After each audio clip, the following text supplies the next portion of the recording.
Hey guys, it's Eric with the Miller Park Minute, where we're throwing strikes and getting likes, hitting dingers, and getting listeners back again with another episode. Ah, all I got to say. That's it. Episode over. No, just kidding. Uh, so this is your only Brewers Daily podcast coming at you every day, 5:30 a.m. Central Standard Time. We go live after every Brewers game. We try and chat, or when we can.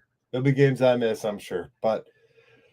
Let's talk about this one. It was an ugly one tonight. Of course, you're gonna have ugly ones against the Cardinals. Unfortunately, that's just how it is. I'm angry. I'm very angry.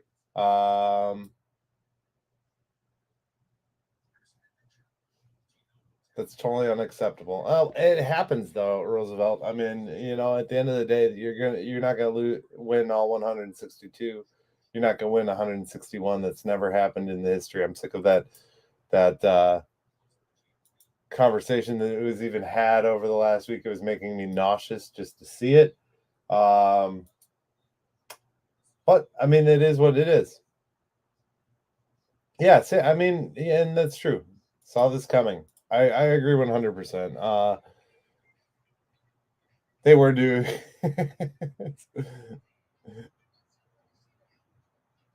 Right, exactly. We're going 7-2 heading into this road trip. I mean, it's not that big of a deal. We can still win the series tomorrow. We're not out of the woods here yet. This is a long season, so it was good to see him play some good baseball. We'll talk about the good, the bad, and the downright ugly of this game, as we always do. It's gonna be a stretch here, though. It's gonna be a stretch to come up with the good. Not gonna lie. No, true facts is the bullpen is really our strength right now. The bullpen has been putting up scoreless inning after scoreless inning, and these goddamn starters are screwing it up. Just kidding. But they are the unsung heroes right now, and they're a bunch of guys that we don't know, and they've been awesome though. Like they've come in, they've done their job. Even in these games, really kind of early this season, they've just showed up. They've showed up. They've pitched, and it's been scoreless. So we can't really fault the bullpen in this. Lauer is going to be that 5-6 start guy that's just going to be rough from time to time. So. He definitely qualifies as the downright. Oh, you're fine. The downright ugly tonight. The bats just weren't there. Timely hitting wasn't there. I thought we had a comeback in us when Luke Voigt was up to bat with the bases loaded. Yelich is not delivering high in the rotation. I think in the lineup, he needs to be moved down or flip flopped with somebody. But I mean, we're early in this thing yet, guys. So I can't be too mad. I can be mad. I'm mad. Don't get me wrong. I'm mad right now. I'm very mad. I'm trying to laugh it off, but I just think there's more keys to the game here. Brian Anderson didn't have any hits, so he'll qualify as bad. Caratini didn't have any hits. Owen Miller. Richard, what's up?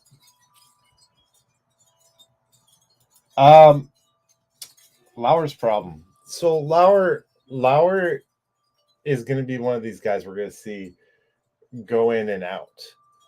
He has his good days and his bad days. He's still a good pitcher. It's not like I'm saying trade the guy because you need him. You need him for 162, for all 162. But he's going to have those starts. He's one of those guys that fires off, has a couple clunkers in a row, and then gets it back. At the end of the day, he will get it back. And we've got other bullpen pieces and other starting rotation pieces. That Bryce Wilson, he's a guy that could start if it really goes bad for Lauer down the stretch. I mean, we can use Bryce Wilson or maybe an Ethan Small after you get some work in. Yeah, exactly. He's a good fifth starter, but they have those yo-yo performances. It's the truth. You can't have five aces. You can't roll out five Corbin Burns.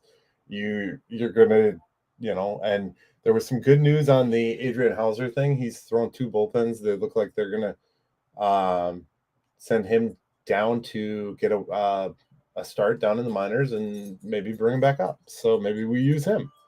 And to be real, when we stocked with we had all these starters. I kind of felt that that's what's going to happen. Just like the outfield and the position players, we're going to be rotating guys all season long. You have to remember at the end of the day, the Brewers used 51 players last year, and we were in it all the way till the end. So we'll see some moves. We'll see some stuff happen. I don't think they're going to make any send downs or call ups at this juncture.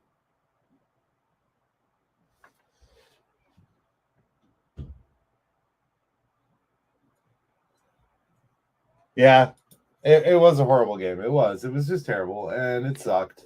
But again, pros and cons, good and bad. We're still sitting here with a first place team on a week and a half into the season, basically. We'll count the first week as a half week.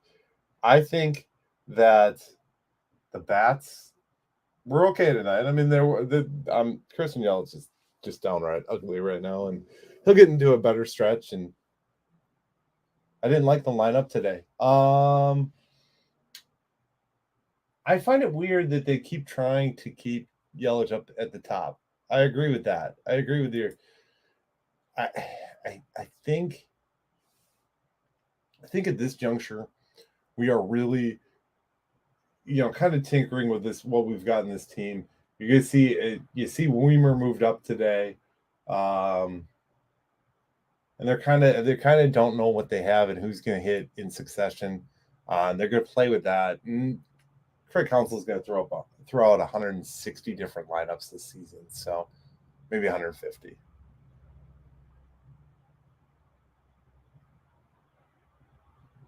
He looks like his bat is in the water when he swings, just no life in his bat. Yep.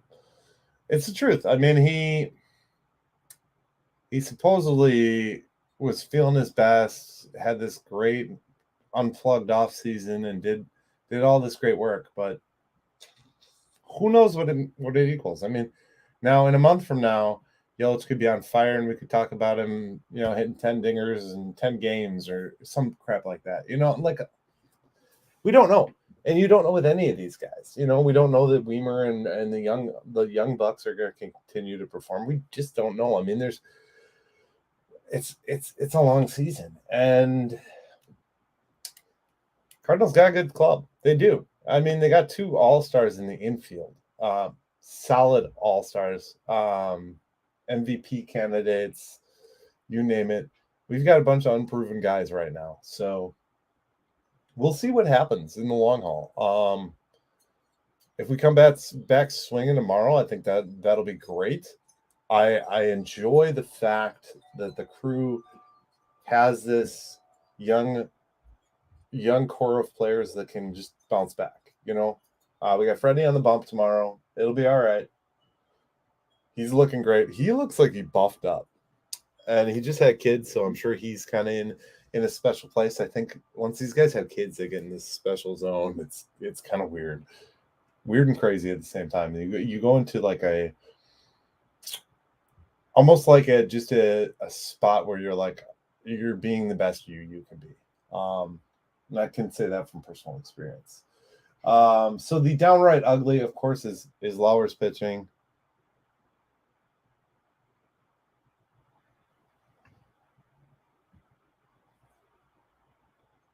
Yeah, it really does. The youth is what is our strong suit right now.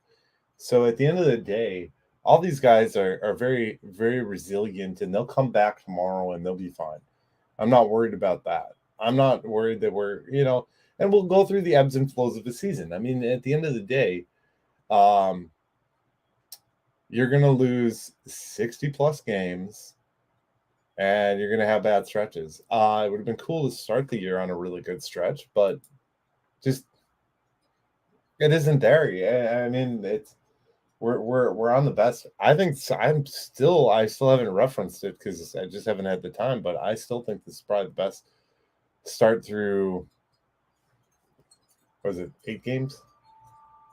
This thus far this season, yeah, best start through 8 games. I'm gonna say that it probably is. Um, I don't think they really year over year keep track. I know usually the back end, the statisticians do all that stuff in the back end, and I'm sure if you listen to Dominic Catronio over on TMJ, he's probably talking the same stuff. So you take the good and the bad and you run with it. And unfortunately, tonight was the bad. And just ugly game. Ugly game. We flush it and we move on, right? I am excited for tomorrow in the fact that it's a new start every day.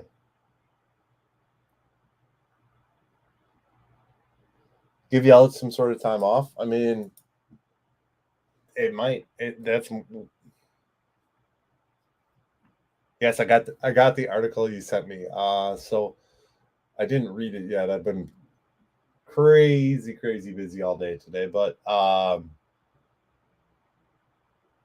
yeah, it's just one of those times where I think we got our expectations up. They're going to be kicked back down a little bit, and then they're going to keep rolling. I mean, that's the ebbs and flows, like I said, of a long season. 162. We got a ways to go on that. So,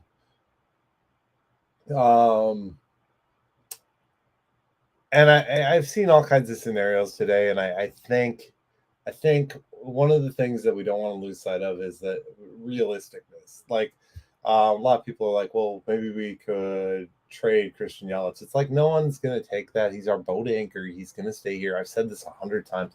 Christian Yelich is not going to play his way off the Milwaukee Brewers. He is going to play with the Milwaukee Brewers until his contract is up. It'll be interesting to see if Yelich. I apologize. I'm squinting at all of your things because I just put my contacts back in. They're dry.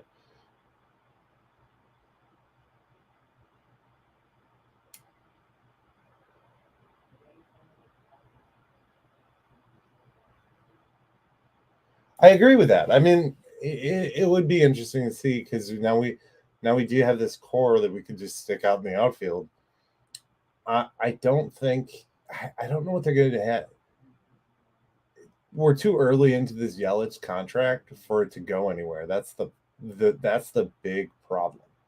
I mean, you could use Yelich as a DH, and Winker's not here for very long. I think Winker's through the end of the year. So, like, reality of it is we just got to kind of see who's going to fit where. And I think that's what they were trying to do with like the Renfro deal and all this stuff along the way. That's why you got an Andrew McCutchen and all that.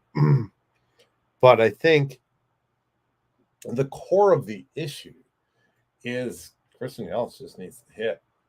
And I mean, I expect better things out of him. And I think we all do. And this is going to be the ongoing conversation that we're always going to have. If you could plug a Frelick, Mitchell and Weimer out in the outfield and have your infield be Rowdy, Turang, Willie, and Urias, you'd be set. But unfortunately, players get injured, and we need those pieces. So if Christian Yelich gets injured, or if we find out he's got back spasms again, we'll see Frelick, and it'll be fun.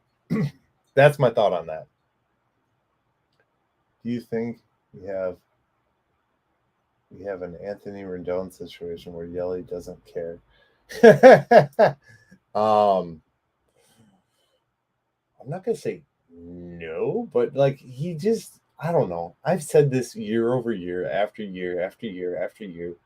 Christian Yelich needs to go to work, put on come back in the best shape of your life, put on 50 pounds of muscle and do that. And he just hasn't. Like the guy's like, I'm set for life now. I got this big contract. They're paying me 26 mil a year. And he just doesn't seem to want to be the guy, and he quite clearly could have been the guy and should have been the guy after Ryan Braun left. But and they were building him up to be the guy after Ryan Braun left, but he hasn't been.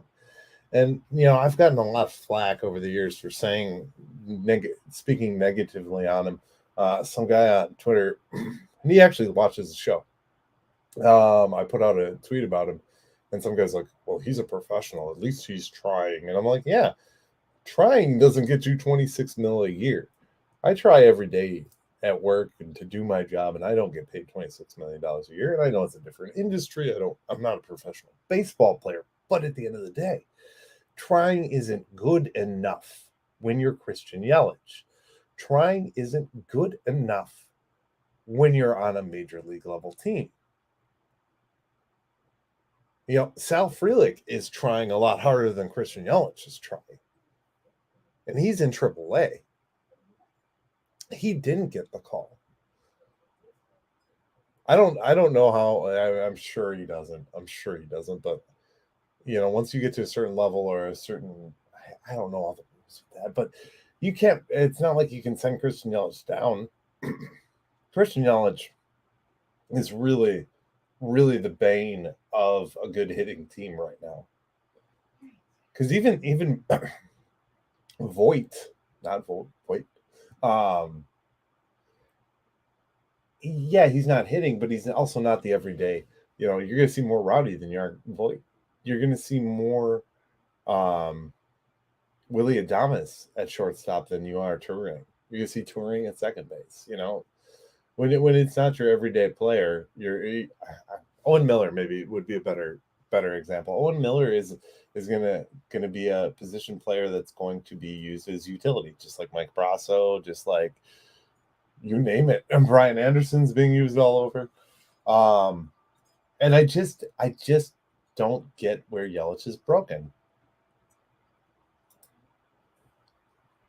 I'd put Frelick or Churio right now. I don't like. Okay. I'm gonna put time out this for a second. I'm gonna say I like Churio. I'm glad we have a Churio, but the problem is everybody wants to bring this kid up now, and that does not in any way need to happen. We need Frelick before we need Churio. We need to figure out how to have an outfield of Frelick, Garrett Mitchell, Weimer, and then use like a Jesse Winker and a Christian Yelich as like DHs and extra players if somebody goes down. Oh, you don't want to bring him on. Okay, I was gonna say, like everybody, like that's my big thing. Like everybody wants to rush this thing with him, and I'm like, no, let's keep him down there a little bit. Let him get some time. I don't see how he gets his bat back. And we're too early in this thing. We've got him locked up now for so we signed the extension 2 years ago now. 3, maybe 3. I think this is like the 3rd year of the extension, and he's just starting to make the 26 mil. No way. There's no possible way. No, yeah, and it's fine. Hypothetical. I like the hypotheticals. I hypothetically would like to see him just not play. You never wish any kind of injury, so don't wish an injury, but like let's just hypothetically say that maybe his back spasms come back and he can't play for like a month. That would be cool because we'd get the 3 young guys out there playing ball. And we've already seen just a small sampling. I think, and that's the other great part right now is we're only this far in to these guys' careers. Last year we got that much of Garrett Mitchell's career. And look how good he looked. I mean, he's like the next Ryan Braun.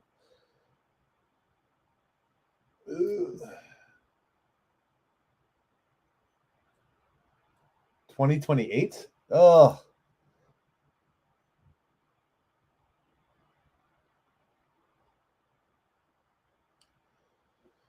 The shin injury is screwing with his mind. I'd like for him to be good. Don't get me wrong. I just It's disappointment. Every time he comes up and there's runners on, I get disappointed. The bases are loaded and Christian Yelich comes up to bat, and it's like, God damn, guys, come on. Can we pitch it? Can we pitch hit somebody right now? Isn't there a bat on the bench that would be better? And I know it's early in the season, but God,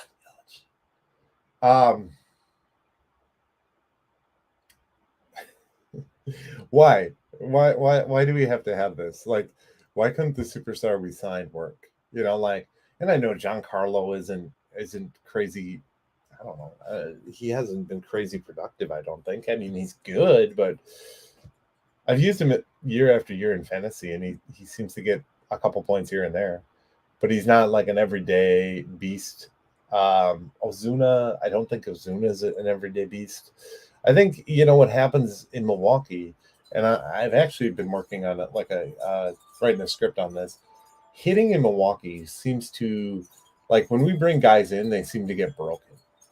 And it's the truth of the matter. Like, Colton Wong was a good hitter, and then he came here and he just kind of fizzled. It wasn't that great. I don't know. I personally, I think Christian Yelich needs a team of sports psychologists to figure out what's going on, and I'm surprised they're not seeking that kind of help for him, because the hitting thing in Milwaukee is just, either you're a natural hitter, like Ryan Braun. Ryan Braun was a natural hitter. As much as he was a cheater and he used steroids and all that stuff, and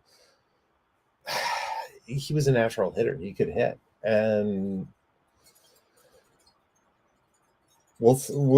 only time will tell. Only time will tell with Christian Yelich. And I just want to beat up on it. High expectations towards Brewers moving forward into the future. Let's sweep the season series at American Family Field.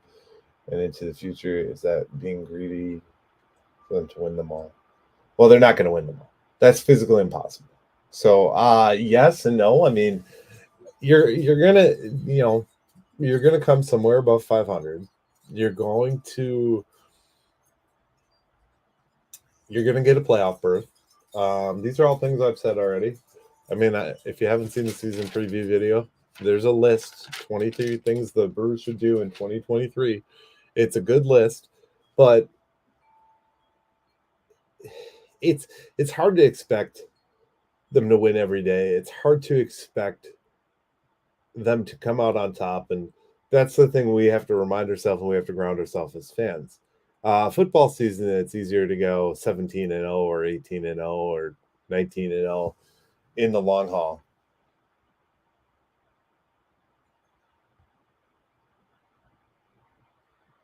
Yeah, and that's the truth. You're gonna try and win, but games like this happen. You will blow teams out and you'll get rocked. It happens. It's a great thing to say. It is, and that's the logic of any sports fan. Basketball and baseball are those two that have very long seasons where there's a lot of games, and there is yet to be in the history a team that's won them all. So you're gonna lose series too. I mean, we're gonna lose series at the end of the day. It's like expectations, managing your expectations. You're gonna lose some to the Cardinals. You're gonna win some to the. You're gonna lose some to the Cubs. You're gonna lose some to Pittsburgh and Cincinnati, even though you don't want to. Those are the games that you want to win, but you have clunkers. You're gonna have bad days. People aren't gonna hit. That's why I'm still surprised they start the season in Chicago, because those games, nobody hits in those.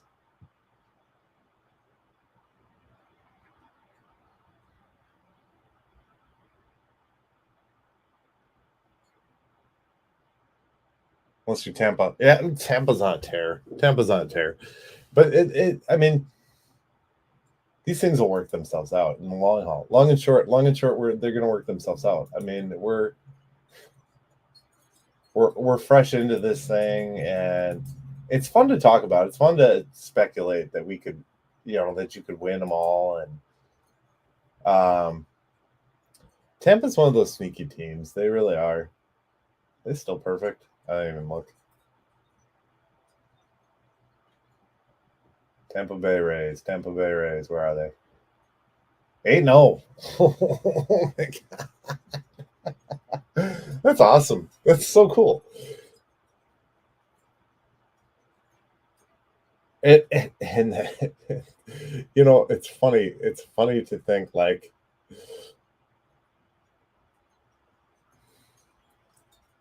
they have the best chance. I don't know what's the best, like, I'm not a stats guy. I don't like breathe stats and like can't just pick them out of my brain like everybody else. So that's why I have to, like, if I have to talk stats or want to talk stats, I write them down on a piece of paper and then I do that. Um, but we're still leading the division, and I think that's huge, and I think that's awesome. I'm surprised Pittsburgh is balling out the way that they're balling out. They've got that young outfield, and they've got O'Neal Cruz, and maybe a tough squad. Um,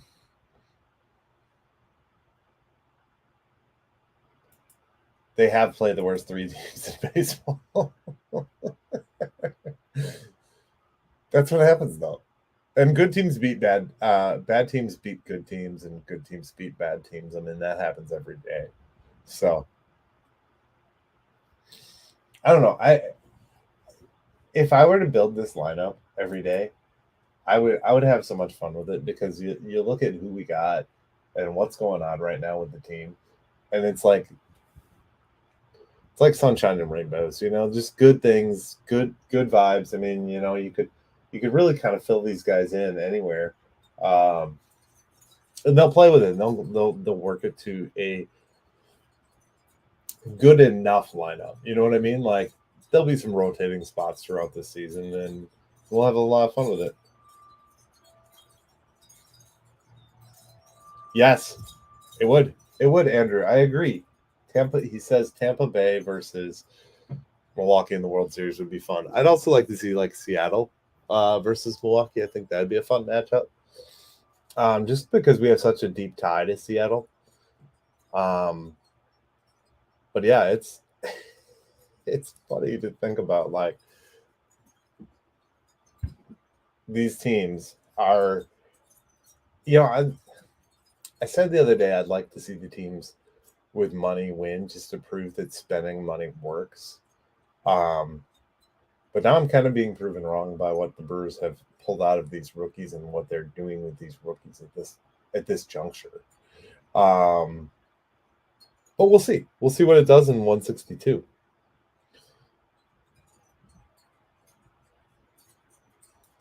Hey, we live and we learn. I mean, I ragged on the rules all off season long, and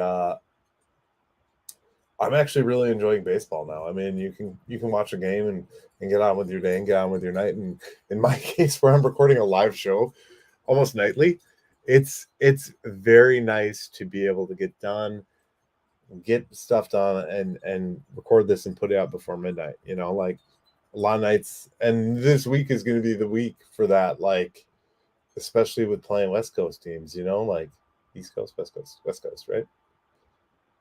Yeah.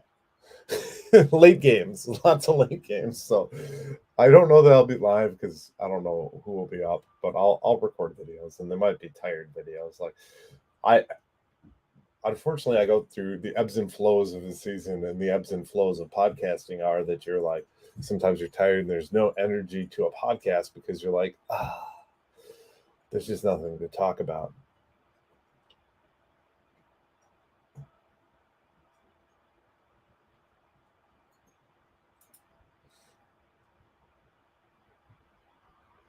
I agree. I'm 100% with him. First,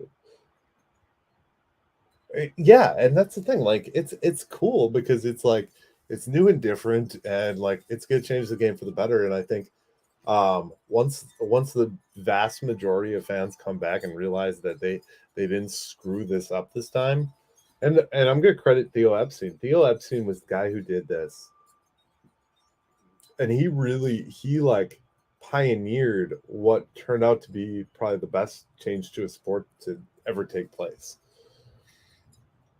And hopefully it grows the game. Hopefully it grows the game.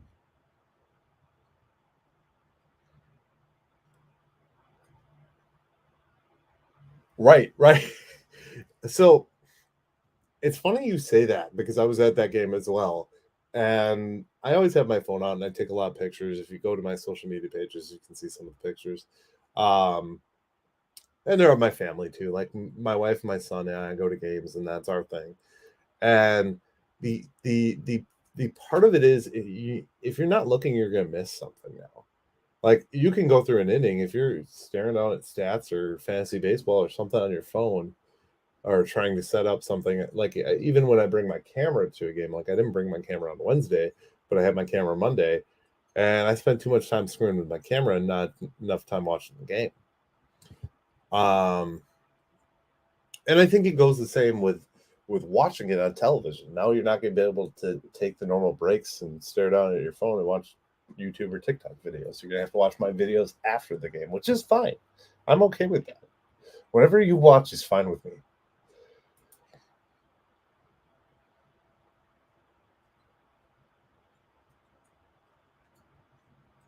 Yeah, yeah, exactly. Like we want to get to the point where we're not staring at our phones. I think that's that makes it more fun.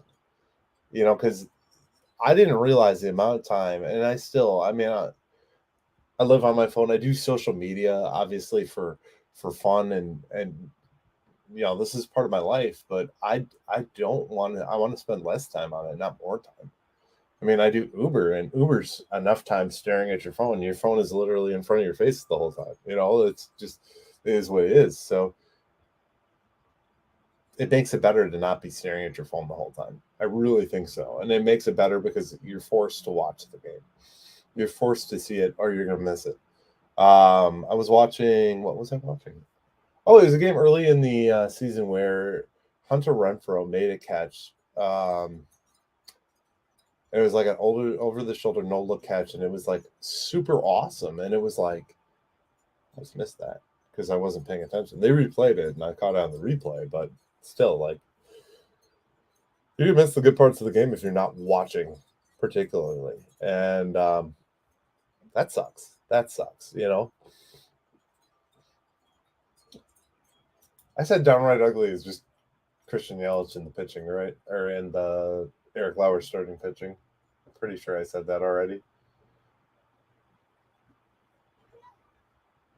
And Hauser is going to start in rehab in Nashville. That is official now. So I think I'll probably spend more time on this and expand on this more in a few episodes, or maybe I'll just do a specific episode. I have to do one for brewfanatic.com. If you don't know, I'm a part of that website. I do specific videos for them.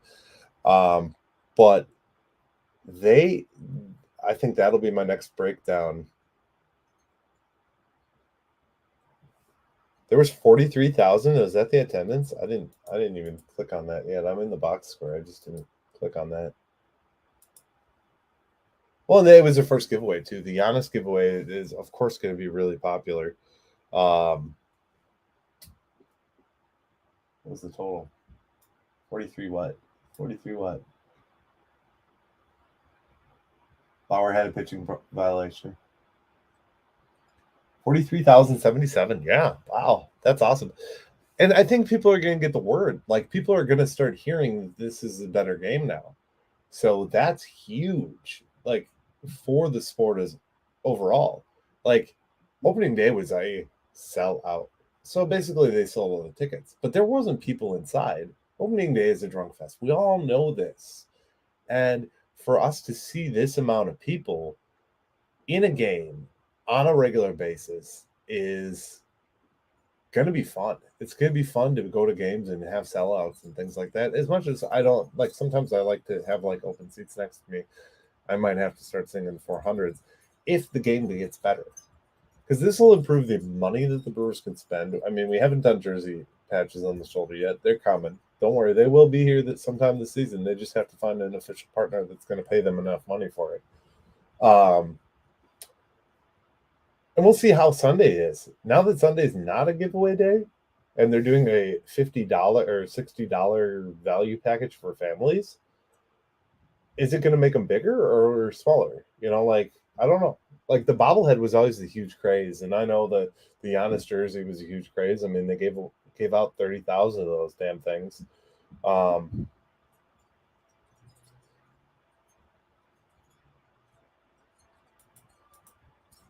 Yeah, I couldn't agree with this statement more. I feel our fan base is being revived by the young guys. Such a better feel. It is. And, had we, we didn't get the hype for it.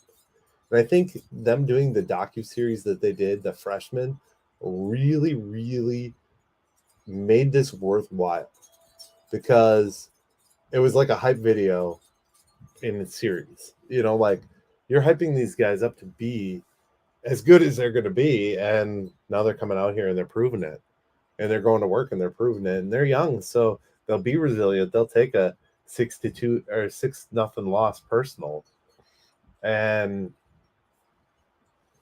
that's what you want in baseball. That's what you want every day. We want to go out and we want to see these guys just come out to perform for us. And what a better time. What a better time. We still got Burns, we still got Woody, you got Freddie, you've got these other two young guys that we don't know what their position is overall. Ashby, obviously he's not going to be here this year, but maybe Ethan Small makes an appearance late in the year, or maybe he figures out something like as a bullpen role. And that is amazing for baseball in Milwaukee, anyways.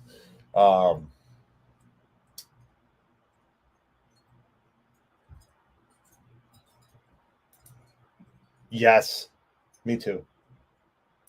I like Garrett last year. I like what he represents. I like his presence as a player. All around, it seems like he could be a franchise player, over the next few years.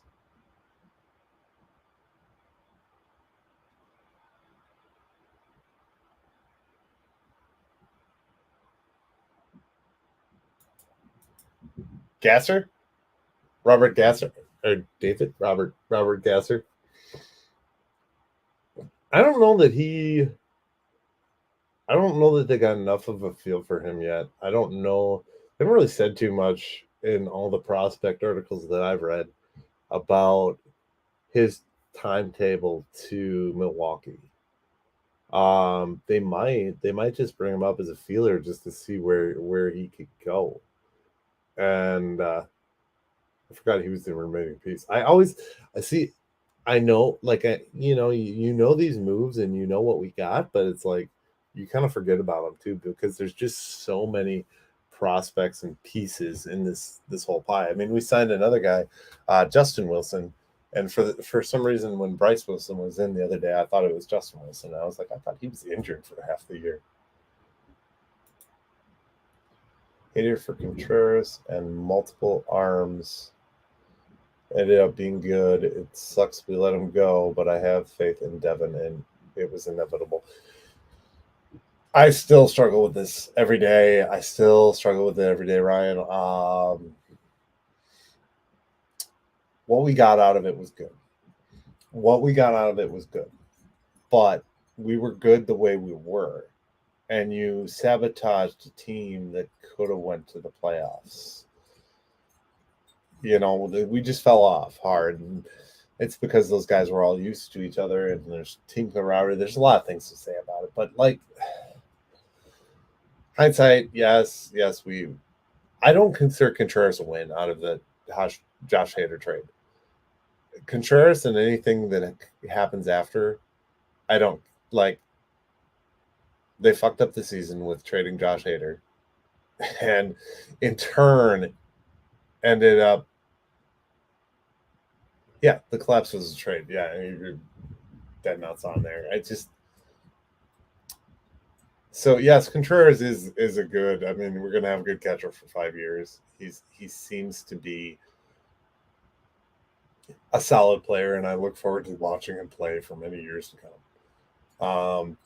The other arms and things like that helps. It helps. It's all softening the blow. Is what it is. And David Stearns was a coward, and he stepped down immediately after he did something that pissed the fan base off. Let's be real.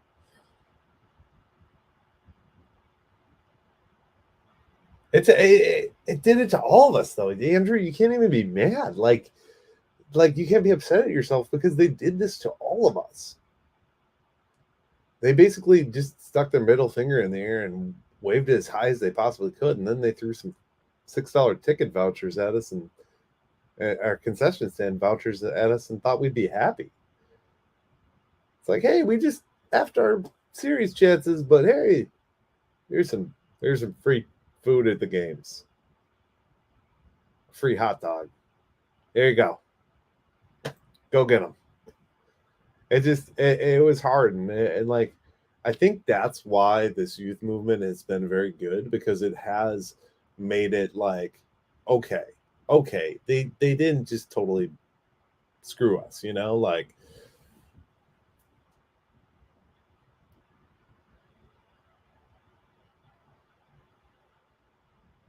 Yeah, and I agree. I mean,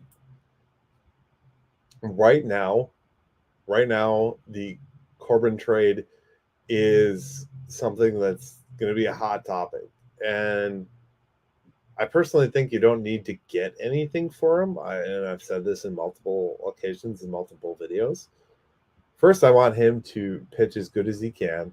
I want him to have as much value as he can, because you know what that means for us? Wins. At the end of the day, wins for Corbin are wins for us. And if we don't trade him, say we use this next 2-year window where we have these young guys that are batting well and stuff like that. If we can use this next 2-year window where we have Corbin and Woody and Willie Adames, and we can springboard and rocket ourselves through the playoffs, great. But if we trade him, then we need to get an impact piece immediately. We can't trade him and get out of the window that we're in with what we've got.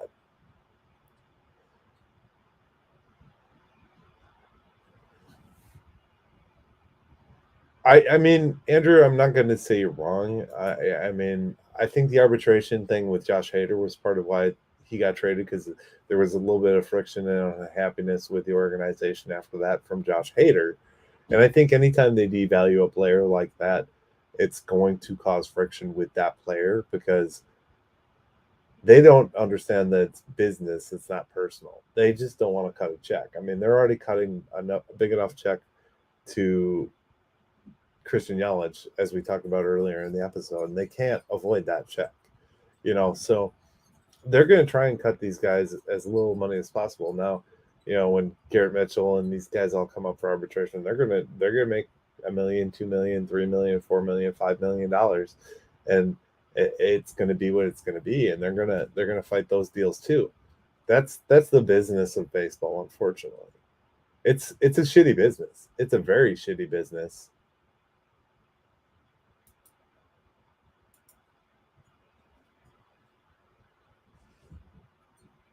Yeah, our hearings are terrible, and it's a really just a crappy thing for the game of baseball. I think what made it bad is they shoved a microphone in Corbin's face, and that was really the terrible part of that whole deal. Just like a couple weeks, like toward the end of spring training, they shoved a mic in the mic in Keston Here's face, and he said, "Well, I'm trying my hardest." It's like, or I think I'm fine. I think I'm doing okay. And then he got DFA'd. I mean, it's like, and then I was listening to. I'm gonna switch gears. I was listening to a podcast the other day, and I don't remember which one it was. I want to say it was like I think it was the beat reporters from the Milwaukee Journal Sentinel. And they were talking about Keston Hiura, and they were talking about how they were surprised that no one picked up Keston Hiura when he was designated. And I said to myself, are you on drugs? Are you on fucking drugs? Pardon my language, but Keston Hiura is not good. He has proven it. He can't play a position. Well, okay, he can hit, but he can't do that consistently either. He's going to be one of these guys who's going to hit well in the minors. They're going to try him out again, and then they're going to have to cut him again. But there's not a position for him. So I don't think we're even going to see that. I think he'll be in the minors and then eventually just retire or go away. I.e., Corey Ray was a great example of that. And it's just, he's a good AAA DH. I love it. What did you say?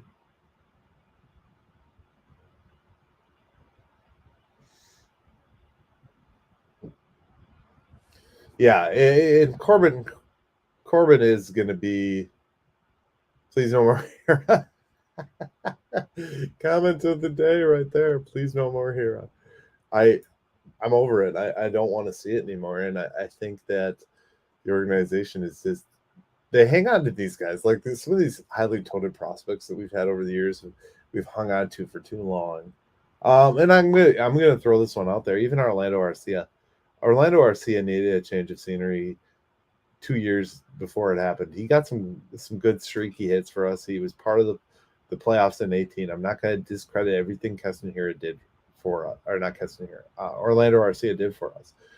But at the same time, I think he needed a team that was going to coach him up and make him better. And I think he found that in the Braves, and I think that's why he's having a good season to start with the Braves.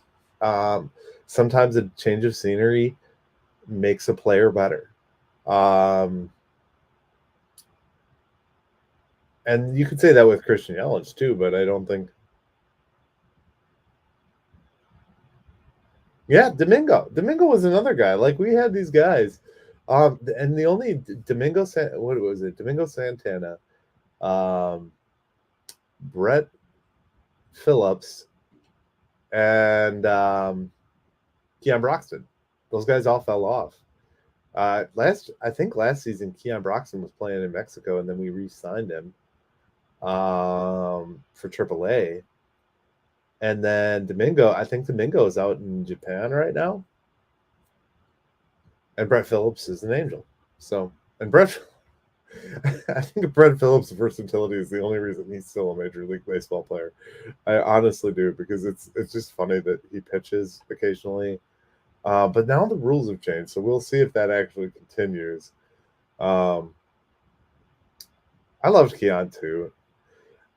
Keon was one of my favorites, and then we brought Kane back, and we didn't have a spot for these guys, and it's just kind of how it goes. Unfortunately, we get these fun players, and they Chris Carter was another example. Chris Carter, they called him Sleepy, and he freaking hit dingers for days, and he was awesome. But your Vogelbachs. I wish some of these players would have been more consistent, more long-term Brewers, but I think at the end of the day, like, they were what they were for us, and they served their purpose. They'll go down, they'll be loved in Milwaukee forever. One of my favorite things is once a Brewer, always a Brewer, because it seems like any time a Brewer does something, Facebook or Twitter lights up with Brewers fans talking about that player. So that's where, Arcia is going to get some love from us right now, because Arcia did something really good.